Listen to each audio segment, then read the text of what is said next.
आप ठीक ठाक होंगे, बढ़िया होंगे, मस्त होंगे, तंदुरुस्त होंगे। मेरे नन्हे मुन्ने प्यारे बच्चों, आज मैं आपसे बात करने जा रहा हूँ एक नई चीज़ की। और जो नई चीज़ है उसको समझने के लिए डेसिमल की समझ बहुत ज़रूरी है। डेसिमल आपको लेक्चर आपने कर लिया होगा, ऐसी मैं उम्मीद करता हूँ। तभी हम आगे बढ़ पाएंगे और तभी हम चीज़ों को समझ पाएंगे। तो मेरे प्यारे बच्चों, आप सभी का पुनः स्वागत करता हूँ अपनी क्लास में। आप सभी को नमस्कार, गुड मॉर्निंग। तो आइए बढ़ते हैं सवालों पे।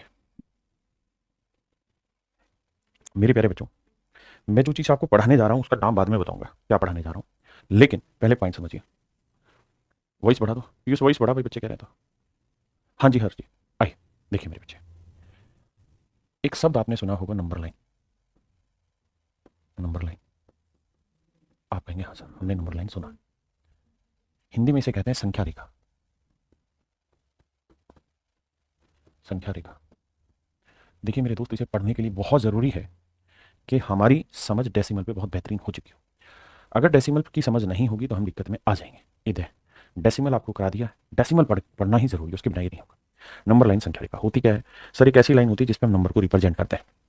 जैसे बस 10 सेकंड, मतलब 2-3 मिनट के अंदर इस पॉइंट को क्लियर करूंगा, नंबर लाइन को, क्योंकि इसके बाद हर एक चीज़ आपको यहीं से रिलेट होगी जीवन में। मेरे बच्चों, कोई भी लाइन होगी तो उसका बीचों बीच वाला जो हिस्सा होता है उसे हम जीरो कहते हैं। इधर पॉजिटिव वैल्यू चलती है, इधर सारी नेगेटिव वैल्यू चलती है। हाँ जी, तो इधर पॉजिटिव वैल्यू चलती है, तो जैसे यहाँ +1 आया, यहाँ +2 आया, यहाँ +3 आया, यहाँ +4 आया एंड सो ऑन। इधर नेगेटिव वैल्यू चलती है, -1, -2, -3, -4 and so on.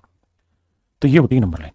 Number line संख्या रेखा का मतलब ऐसी रेखा जिस पर हम नंबर रिप्रेजेंट कर सकते हैं, दिखाए जा सकते हैं नंबर, वो नंबर लाइन कहलाती है।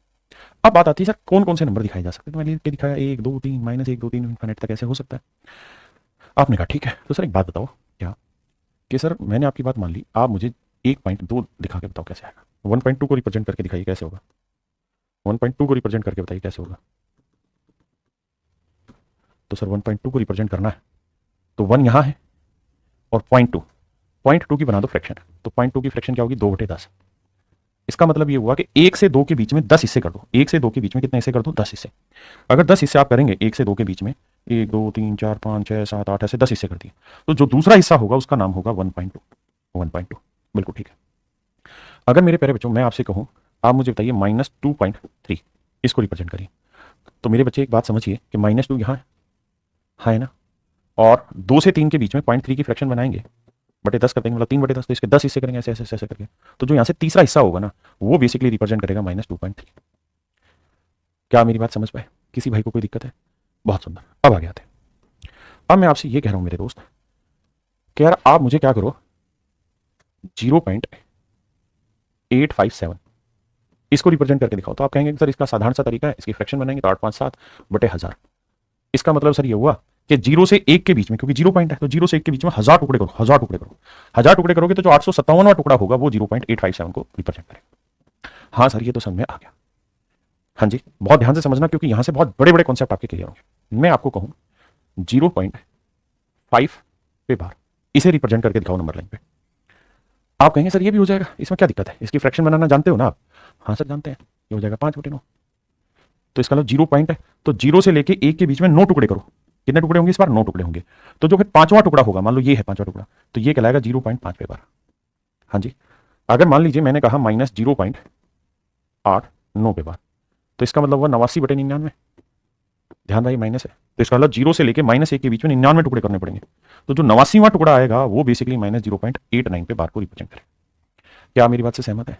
मैं कहा तो सर दो बातें यहां से समझ में आई, कौन कौन सी? कि कोई नंबर सीधा सीधा इंटीजर है, इंटीजर है, इंटीजर को हम हिंदी में कहते हैं पूर्णांक। जैसे 1 हुआ, 2 हुआ, -5 हुआ, -1 हुआ, 0 हुआ, 8 हुआ।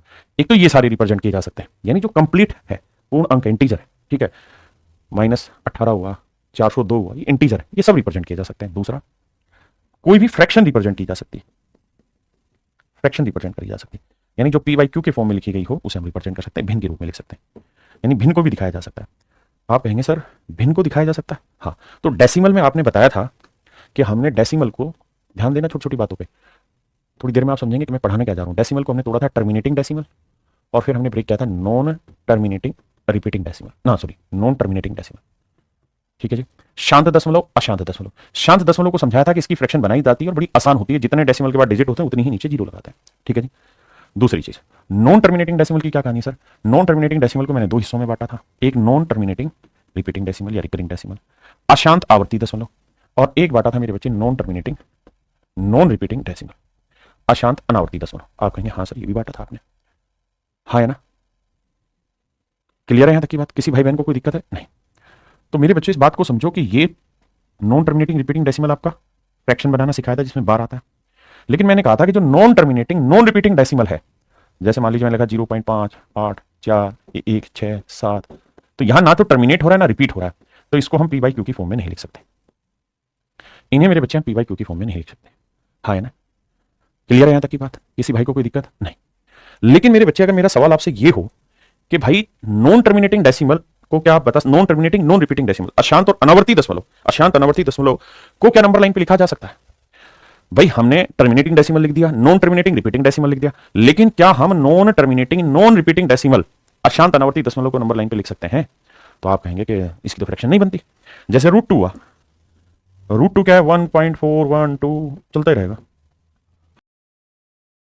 हाँ जी, मेरी बात समझ रहे हैं? रूट टू की वैल्यू बताओ पहले क्या होती है, मैंने सही लिखी है गलत लिखी, जल्दी से बताओ, पता चले कितने बच्चे जानते हैं इस बात को, बताइए। रूट टू की वैल्यू क्या होती है? कितने बच्चे जानते हैं? प्रेस करता रहेगा, बताओ भाई।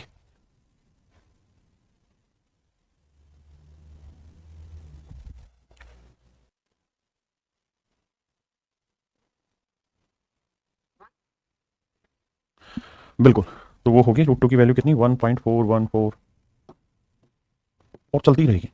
यानी ये बनता है मेरे बच्चे क्या? Non terminating non repeating decimal या रिकरिंग डेसिमल। रूट टू की वैल्यू कौन से में आती है? Non terminating non repeating decimal, अशांत अनावर्ती दशमलव। अब हमारी लड़ाई चालू यहां पे ये होती है कि इसको रूट टू को हम यहां कैसे लिखें, क्योंकि इसकी तो फ्रैक्शन नहीं बनती। तो मेरे बच्चे ध्यान से देखना, एक ही सवाल समझाऊंगा उसी हिसाब समझ जाएंगे मेरे बच्चे। जब भी ये वाली कहानी आए ना आपके सामने, कौन सी कहानी? रूट वाली, रूट टू बताओ, रूट तीन बताओ, तो आप ये सोचिए कि आपको यहां रूट टू लेके आना है ना? कैसे लाया जाए? तो सर अगर मैं ये साइड की लेंथ एक ले लूं, इस साइड की लेंथ एक ले लूं, तो ये रूट टू आ जाएगा, करके देख लो, क्योंकि ये होता है इसका वर्ग जमा इसका, तो एक का वर्ग जमा एक का वर्ग। बिल्कुल ठीक है। ऐसे ही मेरे बच्चों अगर मुझे यहाँ रूट तीन लाना हो तो कैसे करें?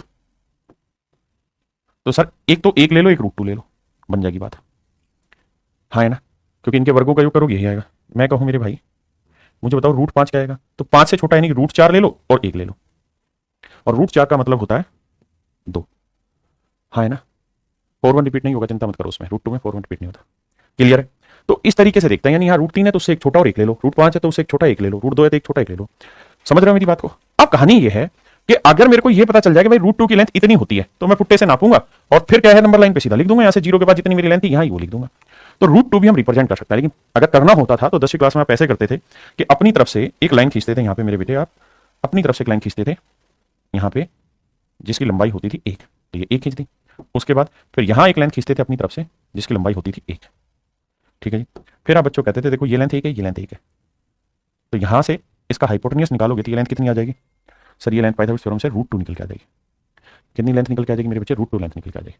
और अगर ये रूट टू निकल के आ गई तो भैया ये पुट्टे से नाप लेंगे, या यहाँ प्रकार की नोक रखेंगे और यहाँ रखेंगे पेंसिल प्रकार की, और हमें पता चल गया ये जो चाप है यानी जो आर्क है ये रूट टू लेंथ जितनी, और हम इसको ऐसे ले आएंगे। तो ये वाला जो पॉइंट है यहाँ, ये रूट टू लेंथ को रिप्रेजेंट कर देगा, रूट टू लेंथ को रिप्रेजेंट कर देगा। मोटी बात ये है मेरे बच्चे कि यहां तक मैंने जो पढ़ाया है वो आगे काम आएगा पेपर में। क्यों आएगा? ये नहीं आएगा पेपर में कि रूट टू रिप्रेजेंट करके दिखाओ लाइन पे, 10वीं क्लास का हिस्सा था आपका नहीं। लेकिन मेरी कहानी पढ़ाने का तरीका ये है कि मैं जो भी पढ़ाऊं आपको आपके दिमाग में फिट होना चाहिए, पूरी तरीके से समझ में आना चाहिए, रटना नहीं। तो आपको ये पता चल गया कि भाई रूट टू की कहानी क्या है, रूट टू रिप्रेजेंट किया जा सकता है, रूट थ्री रिप्रेजेंट किया जा सकता है। बिल्कुल ठीक है। अब मैं आपसे ये चाहता हूं कि मुझे माइनस में रूट टू रिप्रेजेंट करके दिखाओ, मुझे इस नंबर लाइन पे माइनस में रूट टू रिप्रेजेंट करके दिखाओ, तो मैं मानूं आपकी बात।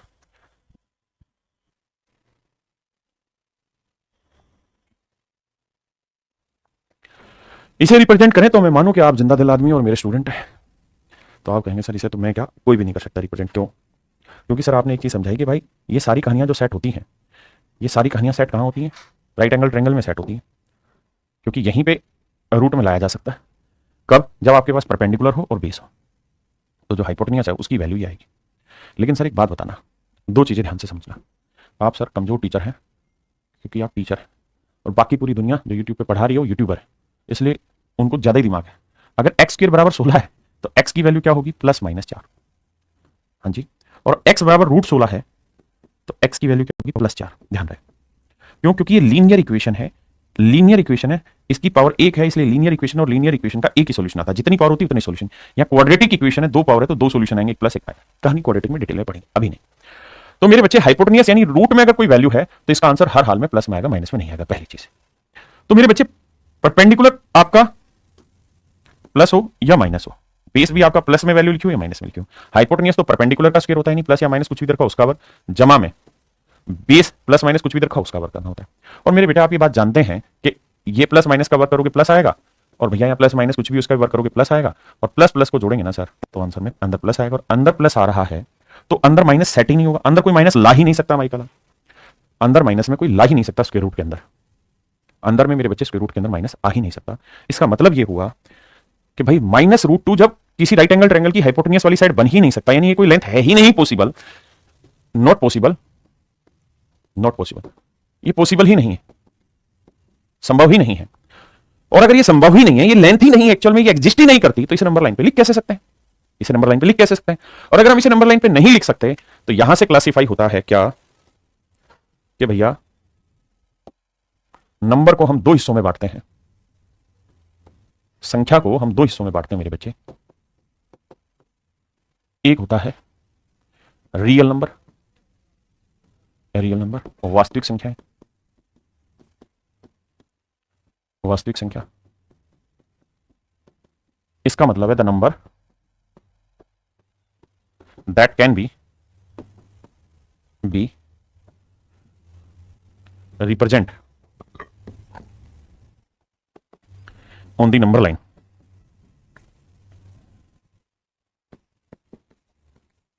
जो संख्या या जो भी नंबर है, अगर किसी नंबर को हम नंबर लाइन पे रिप्रेजेंट कर देंगे, अगर किसी नंबर को नंबर लाइन पे रिप्रेजेंट कर देंगे, जो नंबर अभी मैं पढ़ा रहा था, तो वो मेरा कहलाता है मेरे बच्चे रियल नंबर, वास्तविक संख्या कहलाता है। अगर कोई संख्या नंबर लाइन पे लिखी जा सकती है, दिखाई जा सकती है, वो मेरा कहलाता है रियल नंबर, वास्तविक संख्या है।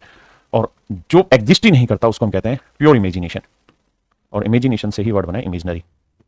हिंदी में कहते हैं, क्या कहते हैं? काल्पनिक संख्या है, काल्पनिक संख्या, काल्पनिक संख्या, इमेजिनरी।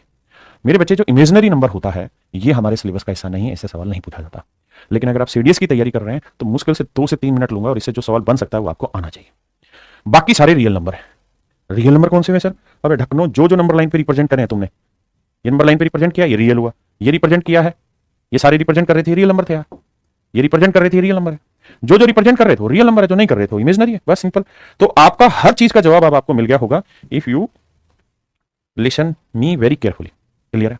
तो मेरे बच्चे इमेजिनरी नंबर, काल्पनिक संख्या आप समझ गए, यानी काल्पनिक संख्याएं वो होती हैं जहां रूट के अंदर माइनस आता है, -3 लिख दिया, ये सब इमेजिनरी नंबर कहलाते हैं। मेरे बच्चे आपको शायद ये समझ तो होगी ही कि मैं √a इंटू √b लिखूंगा तो इसका मतलब रूट के अंदर a इंटू b होगा। अब जो ये 2-3 मिनट में चीजें एक्सप्लेन कर रहा हूं, these are only for CDS, not for you. Okay, तो ये आपको पता है एहसास। तो इसको भी हम चाहें तो ऐसे लिख सकते हैं √3 इंटू रूट के अंदर माइनस। आप कहेंगे लिख सकते हैं क्योंकि गुना करेंगे तो यही बात आएगी। अब मेरे प्यारे बच्चों, अब कहानी ये ध्यान से समझिएगा कि इन्होंने एक नाम दे दिया, क्या कि भैया एक नाम है आयोटा, आयोटा, आयोटा एक नाम दे दिया इन्होंने कि जब भी रूट के अंदर -1 आएगा तो इसको हम आयोटा से डिफाइन करेंगे। किससे डिफाइन करेंगे? आयोटा से। तो होगा क्या कि इसको √3 तो ऐसे ही लिखा जाएगा और इसको क्या लिख सकते हैं? आयोटा। तो ये आयोटा आगे लगा देंगे या पीछे लगा देंगे? आयोटा √3 ऐसे लिख दिया जाता है। हाँ जी, पहली चीज। दूसरी बात, आपको यह भी ज्ञान होना चाहिए कि आयोटा की वैल्यू है रूट के अंदर -1। बिल्कुल ठीक है सर। तो सर अगर मैं दोनों साइड स्क्वायर कर दूं तो सर स्क्वायर रूट हट जाएगा, -1 आएगी। फिर से स्क्वायर कर दूं तो सर इसकी पावर 4 हो जाएगी और -1 का स्क्वायर +1। तो सर इस बात को भी ध्यान दीजिएगा कि आयोटा की वैल्यू रूट के अंदर -1 होती है, आयोटा स्क्वायर की वैल्यू -1 होती है, आयोटा पावर 4 की वैल्यू +1 होती है। ये बात भूल ना जाना। क्या मेरी बात से सहमत है? हाँ जी। अब मैं यहाँ एक छोटी सी चीज इमेजिनरी नंबर पे और एक्सप्लेन कर रहा हूँ। हम अभी इमेजिनरी पे ही चल रहे हैं, बस 2-3 मिनट का डिस्कशन है। अगर मेरे बच्चे √3 इंटू में रूट के अंदर -5 है तो इसे हम क्या लिख सकते हैं? तो आप कहेंगे इसे हम लिख सकते हैं रूट के अंदर -15। You also can write it √15 and iota is outside. ठीक है जी। मैं रूट के अंदर -3 और √5 है तो इसको भी यही लिख सकता हूँ क्योंकि दोनों की गुना हो जाएगी, 5 3 15 माइनस का, तो √15 and this would become iota. लेकिन मेरे बच्चों अगर मैं माइनस में √3 को माइनस में √5 से गुना करूं तो मैं आपसे जानना चाहता हूं मेरा आंसर क्या आएगा? तो मेरा आंसर क्या आएगा? मैं आइटा आपको जो पढ़ा रहा हूँ एसएससी के लिए नहीं है, सिर्फ 2-4 मिनट का डिस्कशन है, सहन कर लो, ये सीडीएस वाले बच्चों के लिए। उसके बाद फिर आपकी पोस्ट पे आ जाएंगे रियल नंबर पे, वही हमें पढ़ना है। तो आप कहेंगे कि सर कहानी ये है कि माइनस में √3 को हम लिख लेते हैं -1 इंटू √3। देखिए बहुत सारे बच्चे क्या कहेंगे, भाई -3 को -5 से क्या माइनस माइनस प्लस √15। ये गलत है, गलती से भी ऐसा मत सोचना। रूट के अंदर -5 को लिख लेते हैं √-1 इंटू √5। हाँ सर लिख लेते हैं। ये हो गया क्या सर, आयोटा, आयोटा इंटू √3। ये भी क्या हो गया, आयोटा, आयोटा इंटू √5। आयोटा के आयोटा से गुना करेंगे तो आयोटा स्क्वायर, और √3 को √5 से करेंगे √15। हाँ है ना मेरे बच्चे, आपने कहा बिल्कुल ठीक है। और सर आपने 2 ही सेकंड पहले बताया था कि आयोटा स्क्वायर की वैल्यू क्या होती है, -1। तो मेरे बच्चे इस केस में जो आपका उत्तर आएगा वो बाहर माइनस आएगा और √15 अंदर, क्योंकि आयोटा स्क्वायर की वैल्यू माइनस होती है। क्या मेरी बात समझ पाए? अनेक यूट्यूब पे पढ़ाने वाले टीचर या यूट्यूबर्स ने इसको गलत करा रखा है धड़ल्ले से, क्योंकि उनको इतनी समझ ही नहीं है। वो यूट्यूब के ही टीचर है, उन्होंने ज्ञान लिया ही नहीं, उनकी क्वालिफिकेशन ये है ही नहीं कि आपको सही बता दें। क्या मेरी बात समझ पाए? किसी भाई को दिक्कत है यहाँ तक? नहीं। अब मेरे बच्चे एक छोटी सी बात और समझिए, बहुत सारे अच्छा भी पढ़ाते हैं, आइए यहां तक की बात समझे। मेरे बच्चों रियल नंबर क्या होते हैं आपको समझा दिया। अगर मैं 5 जमा आयोटा √3 लिख दूं तो ये रियल नंबर है और ये इमेजनरी नंबर है। तो मेरे बच्चे रियल और इमेजनरी नंबर के मिश्रण को हम कहते हैं complex number. Complex number Hindi में कहते हैं सम्मिश्र संख्या, सम्मिश्र संख्या। क्या कहते हैं मेरे बच्चे, सम्मिश्र संख्या कहते हैं। जब एक वास्तविक संख्या हो और एक इमेजनरी नंबर हो और उनका बीच का मतलब जोड़ हो, माइनस हो, कुछ भी साइन हो, तो इसे हम कहते हैं जोड़, मतलब प्लस माइनस लिख लो यहाँ, तो इसे हम कहते हैं कॉम्प्लेक्स नंबर, सम्मिश्र संख्या। ठीक है जी, ये जो हिस्सा है अब ये यहां से क्लियर हुआ, इस पे आंख उठा के कोई नहीं देखेगा, क्योंकि ये सिर्फ सीडीएस की तैयारी करने वाले बच्चों के काम आएगा और किसी के नहीं। अब इस टॉपिक को हटा